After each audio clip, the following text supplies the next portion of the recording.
Oh, yan. ganito, pag ganito, tayo mamamagitan. Okay? Kasi nga yung mama, ulit,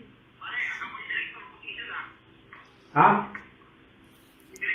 Hindi, ganito, pakinggan mo muna, kuya. Ganito, kuya.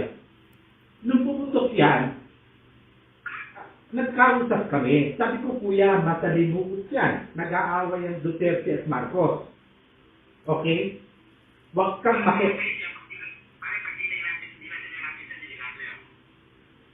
kaya nga ganito, padre.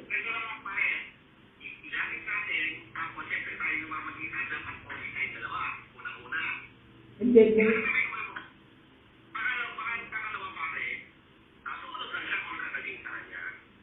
yung kuya, padre, no? Naiintindihan ko yun. Kaya uulitin ko, padre, yung mama, hindi niya ginusto ang sitwasyon niya. Hindi niya ginusto, padre. Never.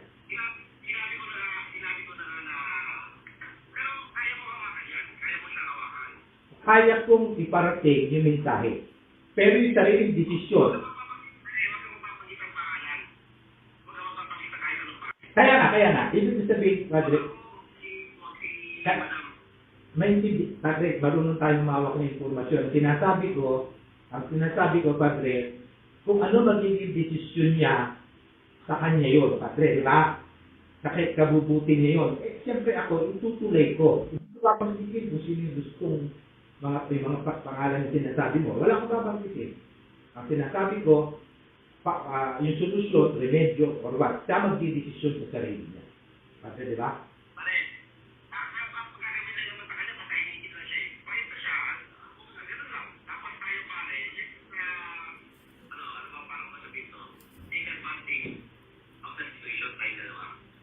Hindi. Matulungan natin, padre. Kasi siyempre yung mama,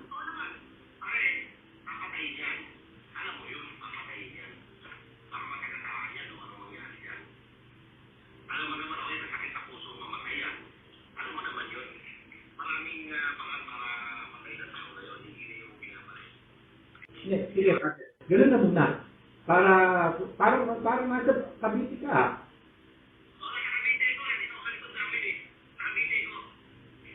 Padre, ano lang, pipintas ha? Pipintas.